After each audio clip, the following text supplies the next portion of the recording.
Assalamualaikum warahmatullahi wabarakatuh. Di sini saya akan sedikit menjelaskan tentang konsep dasar ilmu pendidikan Islam. Konsep pendidikan Islam yakni sistem pendidikan yang berdasarkan konsep Islam yang lain dan tidak bukan untuk mengajarkan manusia sebagai khalifah di bumi yang diberi amanah untuk memelihara, merawat, memanfaatkan, serta melestarikan alam raya, serta makhluk Allah yang diberi tugas untuk menyembah dan mengabdi kepadanya, dan manusia sebagai makhluk yang memiliki potensi lahir dan batin. Dasar pendidikan Islam terbagi menjadi dua, yakni Al-Quran dan As-Sunnah. Yang pertama, Al-Quran. Allah pertama kali mewahyukan ayat tentang dasar pendidikan dalam surah Al-Alaq ayat 1-5 dengan perintah membaca dan memberi informasi bahwa Rabb yang mulia yang mengajarkan manusia apa yang diketahui dengan perantara kalam. Adapun beberapa contoh Al-Quran yang menjelaskan dasar pendidikan Islam yaitu pada surah Al-Baqarah ayat 191, surah Al-Imran ayat 79, surah Luqman ayat 13, dan surah Al-Mujadilah ayat 11.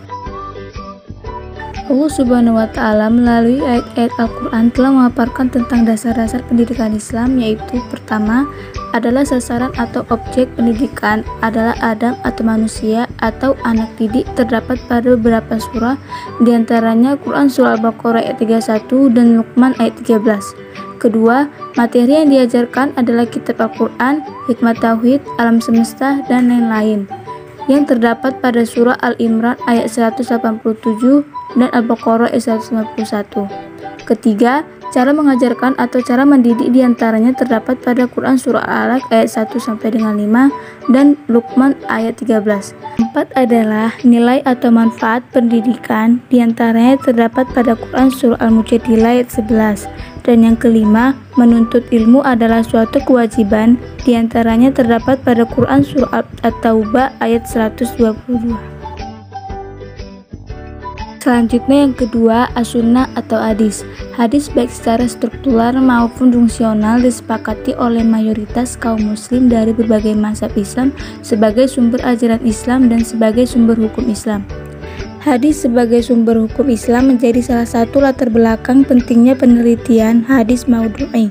Menetapkan suatu hukum dalam Islam mutlak memiliki dasar dalil yang kuat, baik yang bersumber dari Al-Quran maupun yang bersumber dari hadis yang berkualitas.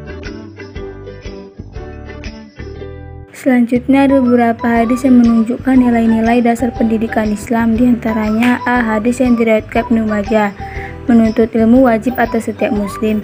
B. Hadis yang diriwayatkan oleh Abu Dawud, barang siapa ditanya tentang sesuatu ilmu lalu dirahasiakannya, maka dia akan datang pada hari kiamat dengan kendali dari api neraka. Dan C. Hadis yang diriwayatkan oleh Imam Muslim, barang siapa merintis jalan mencari ilmu, maka Allah akan memudahkannya baginya jalan ke surga. Sekian dari saya. Wassalamualaikum warahmatullahi wabarakatuh.